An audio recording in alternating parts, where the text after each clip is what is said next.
Hello, everybody, and welcome. Having got off to a pretty good start this season in the Championship, we last time out faced Premier League opposition in the Carabao Cup and knocked them out. But today we face a much sterner test in the Carabao Cup as we face one of the big boys from the Premier League.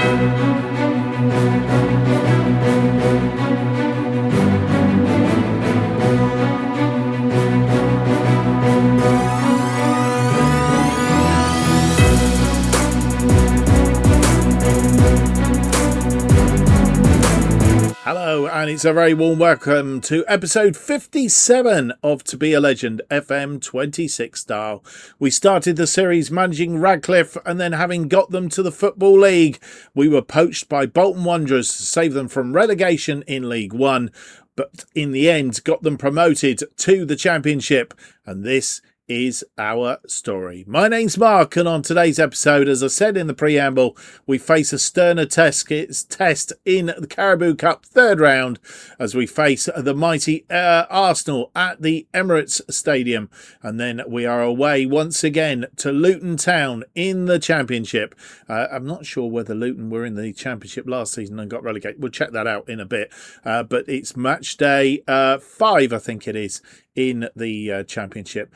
Since you were last with us, we've played one game. That in the Championship, it was a 1-0 win over Blackburn. I was going to say Bolton then, but it's Blackburn. And it was a local derby. It was a very tight match, but we ended up Krupi scoring again on 55 minutes, 0-0 at half-time. We had 11 shots, 6 on target. They had 6 shots, 3 on target, 1.79 against their 0.24. They had the most of the possession, but it was Krupi that got us the win after 55 minutes. And a star man was Ethan Erchon, who played very well as a defensive midfielder, protecting the defensive back two. In fact, that defensive unit was pretty good. Even Scanlon got a 7. So it was that back unit there that really did keep them at bay. So that's a good win, has kept up our form. Only that one loss to Wrexham now on the sort of on the list with a red dot. So that's the only loss. I have a steep suspicion today we will get a second one on that list, because Arsenal are going to be a tough cookie at the Emirates Stadium. Even if they play some of their under 21s and things, I think it's still going to be a very stern test. The Championship table looks like this. Charlton are on top at the moment, having played 5 games. I think we've only played 4. They must have played a bit earlier. They're on top on 10 points. Queen's Park Rangers are in second, also on 10, along with Derby in third, also on 10. And then comes Sheffield United, Wolves, and ourselves have moved up into 6th place on goal difference. There is a number of teams on 9 points. So it's still early days, and you can still go up and down this table very quickly, if I say so myself. Blackburn, though, are on the bottom, having picked up no points so far, along with Plymouth. They are 2 points adrift of Barnsley and a further 4 points adrift of Portsmouth, who are just outside that relegation zone. Again, it's early days, a couple of wins and you can pull yourselves right out of it. Right, let's get on with it. We face Arsenal then and at the Emirates in the Carabao Cup third round.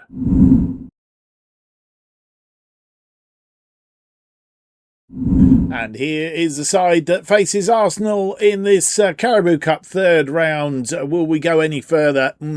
We'll have to wait and see, I fear. The team that faces them is this. It's a VTech in goal.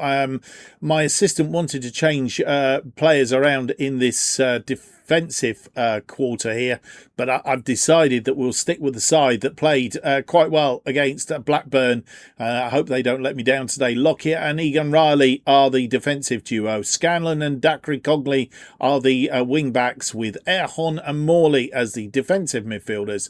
Mather and Ibrahimov play as the wide attackers. Randall comes in as the number 10 behind Krupi up front. The bench then looks like this. It's Booth, Stevenson back from his injury is back on the bench today. Johnson, Lewis also coming back from injury. Foster, Cisse, Doyle, McAtee also coming back from injury. And Dolby make up the bench. Well, here we are at the Emirates Stadium. Arsenal playing a 4-3-3 today with a defensive midfielder. We're playing our usual formation. No changes for this game.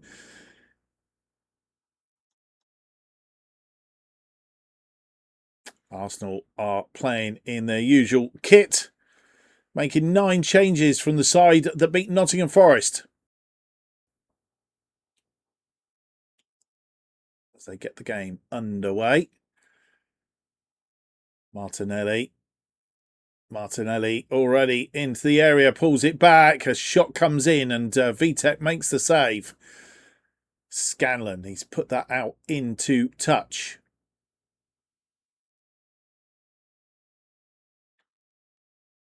Arsenal with a free kick. Eze with that free kick swung in. Riley heads it away, but only as far as one of the Arsenal players.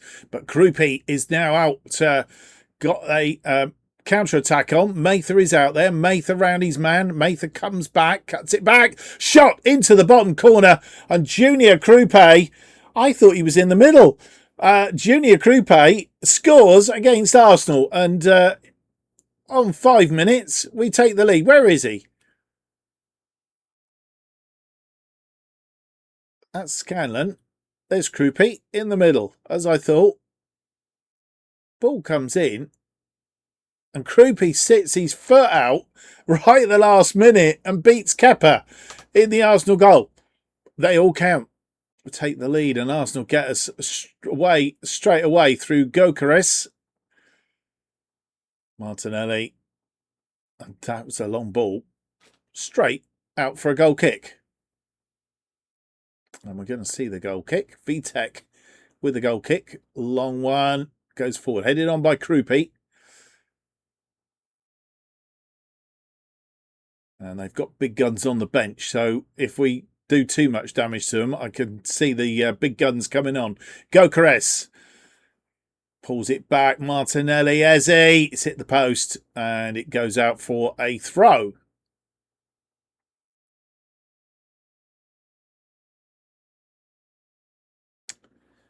Kepa with a goal kick.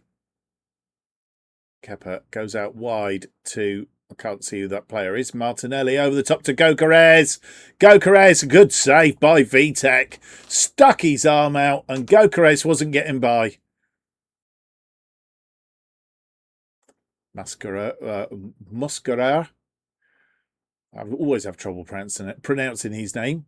Calafiore. Mosquera.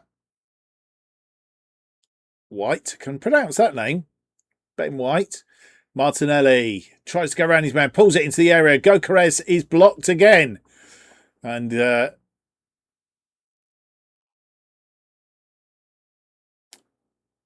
goal kick. That one out to Mather. Mather finds Lockyer. Egan Riley to Dakri Cogley. Ibrahimov. That goes out wide to Mather. Mather is around his man. Cross it into the area. And Erhorn tried to get on the end of it. Couldn't do it. And they're swinging this ball about. Trincao. Trincao's been brought down. And the referee gives a penalty.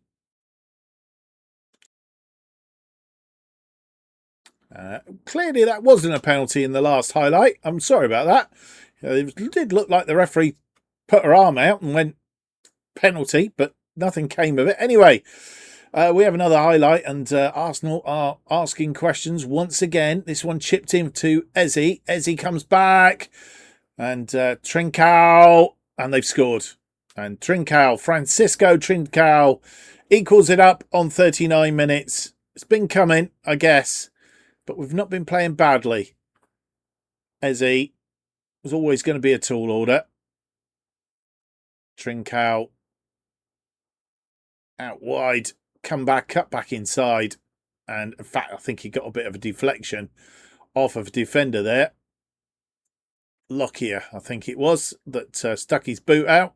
But anyway, it's 1-1. As we head towards half-time, 2 minutes added on. And are we going to go in square? We are all square at 1-1. Is this going to be another third Carabao Cup in a row where we go to penalties? Who knows? They've had the bulk of the game, 57% of the possession, 11 shots, 3 on target. We've not been out of it. We've had 6 shots, 2 on target, 1.19 against their 1.51. I mean, they are a top Premier League side, and you would expect them really to be battering us somewhat. And Krupi gets the second half underway. Egan Riley coming forward. Finds Ibrahimov. Out to Dakri Cogley. Dakri Cogley goes round his man. Crosses this ball in, but it's safe for Kepa, who come out and collect it. And rolls the ball out. And they come on an attack from the word go. We don't want to go behind this early in the second half if we can help it. And that corner deflection, and Vitek nearly caught out, but his legs saved it, and it remains at 1-1. They have a corner though. Trincao, and it's gone in the back of the net. Mosquera. Looked like whatever going on there, but Mosquera scores from the corner, and it's 2-1 on 47. We'll see it now. Comes in. Vitek, oh no, it was Vitek trying to stop the ball from going in, but went past him.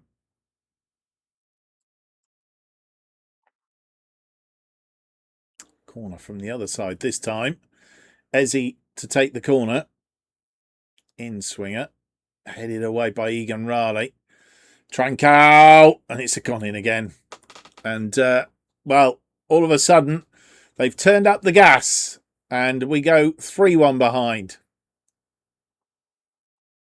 We always knew this was going to be a tall order. Egan Riley heading it away. Fell for Trincao. And Trincao almost chips Vitek, really. Krupi gets us back underway. No, that's not ominous. Scanlon down this wing, crosses it in, looking for Krupi. Didn't find him, and they're on a counter-attack straight away. Martinelli and Gusia into the area. Gokares couldn't get his Gokares couldn't get his shot away. We've not cleared it particularly well. Calafiore working there, and that's come back off the woodwork. Scanlon punts that ball away. But again, they're still working very hard. And it's a corner. Well, we've made some changes. Calafiore has a throw in right in the corner flag. Throws it in. Comes back to him. And they've scored another one. Andre, Frank, Zambo, and Ugosia has got a full for Arsenal. And I think that's put them well out of sight now. Turned the gas up in this second half. They weren't really that good at half-time, but since half-time, they've scored 3 goals and put it beyond us.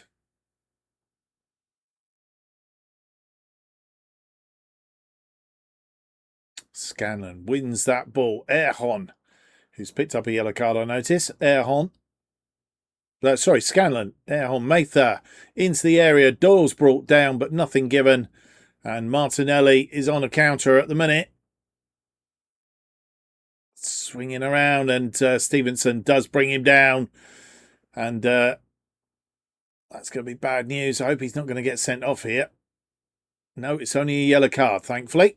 It is a penalty, though. And Trincao gets his hat-trick and makes it 5-1.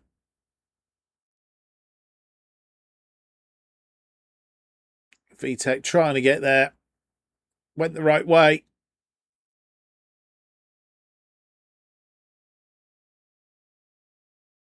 As we enter the last few minutes of this game. 7 minutes added on. I'm not sure why.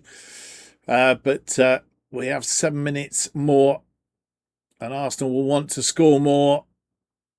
That cut out by Foster, though. Doyle to Mather. Mather to Krupi. Krupi is out wide. Krupi on his own. Krupi tried to curl that, but it was a little bit too vicious and went over the top.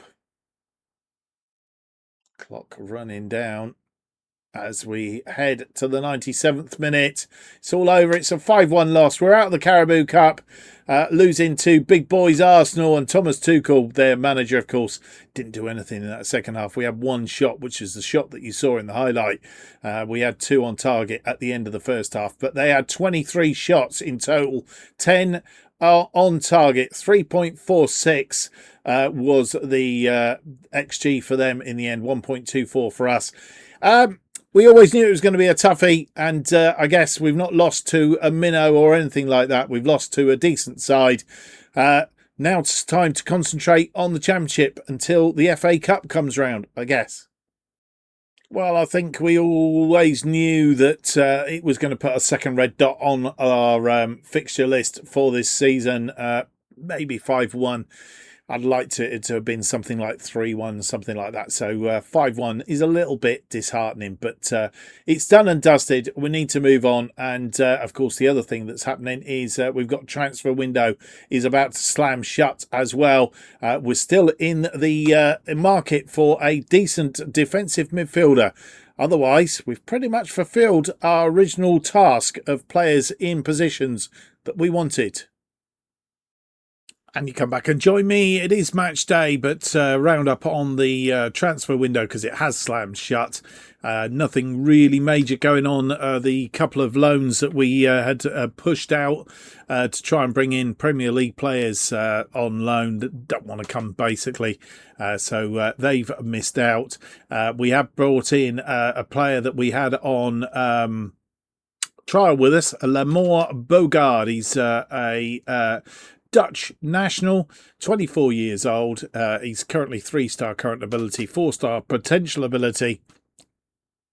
Obviously, for that defensive midfielder role, can play as a left-sided wing-back as well, which is really handy. Can also play in midfield and also as a central defender. It gives us some options. He's previously been around, started out at Feyenoord, then went to Aston Villa, Bristol Rovers on loan.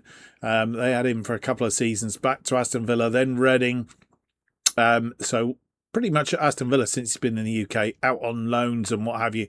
And he has played in the Championship as well as League One, most recently for Stoke. I think that was last season in the Championship where he made 14 appearances. No goals, no assists, 6.64. Let's hope his average rating is going to be better than that, 6.66. So he's never really done it anywhere he's been.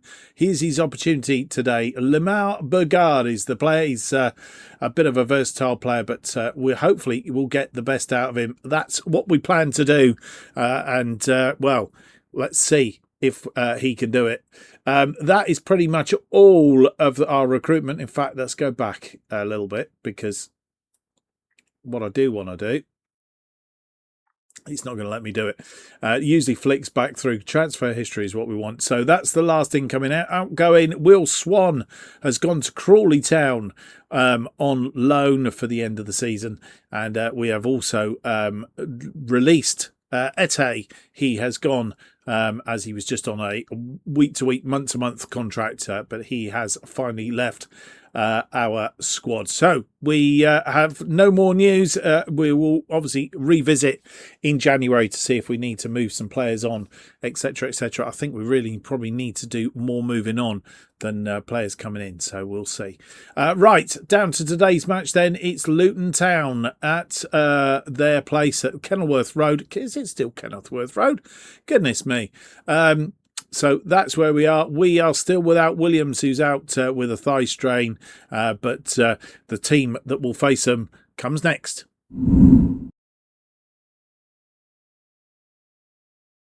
Indeed, here is the team that faces Luton Town for this EFL Championship Match Day 5. It's Vitek in goal. Johnson and Lockyer are our defensive duo today. Johnson coming in for Egan Riley, who didn't play particularly well in the last game. I know he was against Arsenal, but he didn't play particularly well. Scanlon is on the left. Stevenson comes back in for Dacry Cogley on the right wing-back position. Erhon is alongside a Bogard, who makes his debut in defensive midfield today, having come in on transfer deadline day. And then our attack looks like this. Is Cisse on the left, Bragamov on the right. Doyle comes in as the number 10 behind Krupi up front, who leads the attack today. And then the bench looks like this. It's Booth, Dacry Cogley, Egan Riley, Lewis, Morley, Mather, Randall, Gale and Dalby. And here we are at Kenilworth Road. They are playing a conventional 4-4-2 today. They've made no changes from the side that beat Stoke in their last match 4-1 away from home. Understandably, no changes. They're currently 13th on 6 points.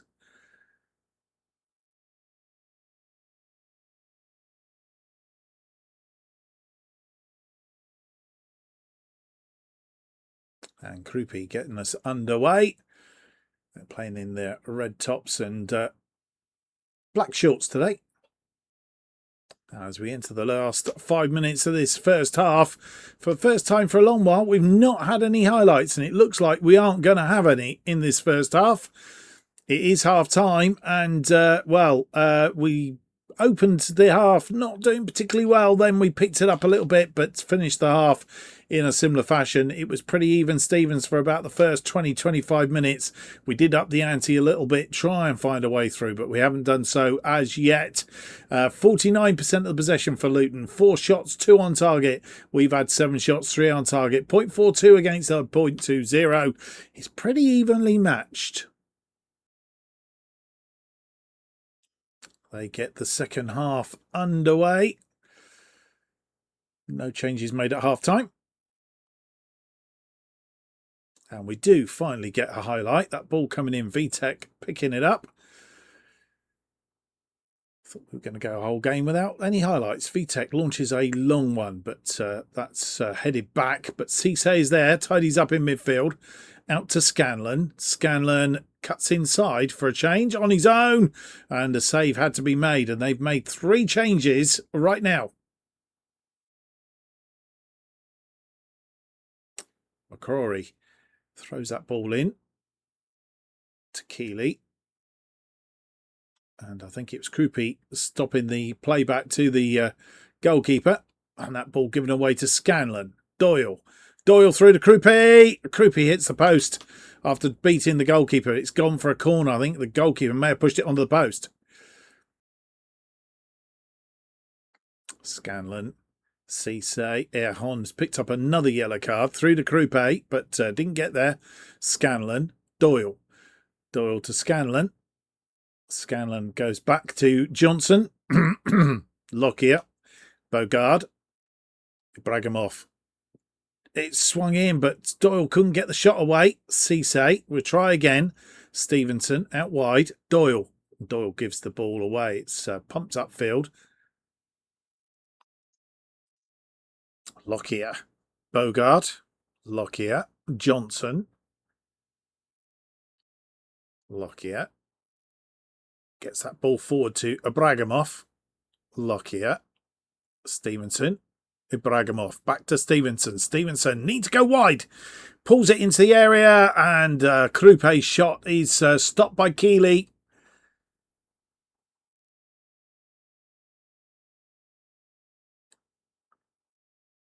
Luton come forward. Trying to find a way through. Couldn't find it at that point. Elise. And El Hamadi. Oh, good save by Vitek. Strong arms. That was going in the corner. As we come to full time, another save by Vitek. And this is looking like it's going to finish all square. 6 minutes added on at the end of this second half. Egan Riley. who's come on. Mather. Doyle finds Dalby, who's come on for Krupe. Crossed in. Ibrahimov. Oh, shot away. And Keeley was equal to it. He's been the force for Luton that stopped us today. And it's looking like a 0-0 draw.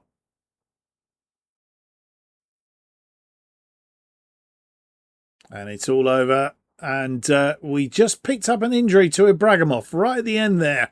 You didn't see it on camera, but yeah, a little bit. VTech doing very well as well, but Keeley a 7.8.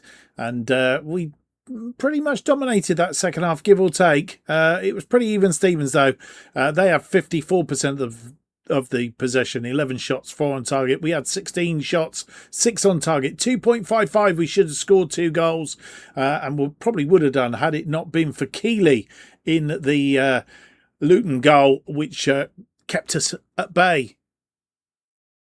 Well, firstly, we come back. Bad news. Ibrahimov has he's got picked up an injury, twisted ankle. Will be out for a couple of weeks. We'll leave that to the physio to sort out. So, chance for Gale or Cisse to play on that right-hand side. One other point to make out, Bogard did play very well on his debut, a 7.5 for him. So let's hope that that continues. 0-0 then today. Let's have a look at the other championship scores. As we go in here, Charlton leading the pack on 13 points. I won't say they're running away with it yet, but they're doing quite well. I can't find them here. Charlton beat West Brom by 3-0. West Ham are nestled in second place, also on 13 points. They had a away game, I'm guessing, or did they not play today? Maybe they didn't play. Did they play? They played on Wednesday. Are they playing? They're not playing until Wednesday again. So, oh, they did play. 3-1 away win at Portsmouth. They puts them in the second place. Sheffield United move up into third on 12. We are sixth on 10 points in amongst a group of teams on 10 points. Blackburn, the only side not to have any points, still at the bottom of the table on 0. 4 points adrift of Birmingham, just outside of the relegation places. Right, that's brought you up to date for today's episode. We're going to play Norwich offline. We're going to come back for games against Wolves and West Bromwich Albion. Hope you can join me for that. If you've enjoyed today's episode, though, please leave me that big thumbs up. Subscribe, hit the notification button. That keeps you up to date with all future episodes of To Be a Legend as they are released. New episodes To Be a Legend released every Monday and Thursday. Forget my other series comes out on Tuesdays and Fridays, 4:15 p.m. Best way of keeping up to date with what's happening on the channel is follow me on X at JustOffside2. Thank you for watching. Hope to see you for the next episode. It's going to be episode 58. It's out on Thursday. Wolves and West Brom. Can we pick up some more points? See you then.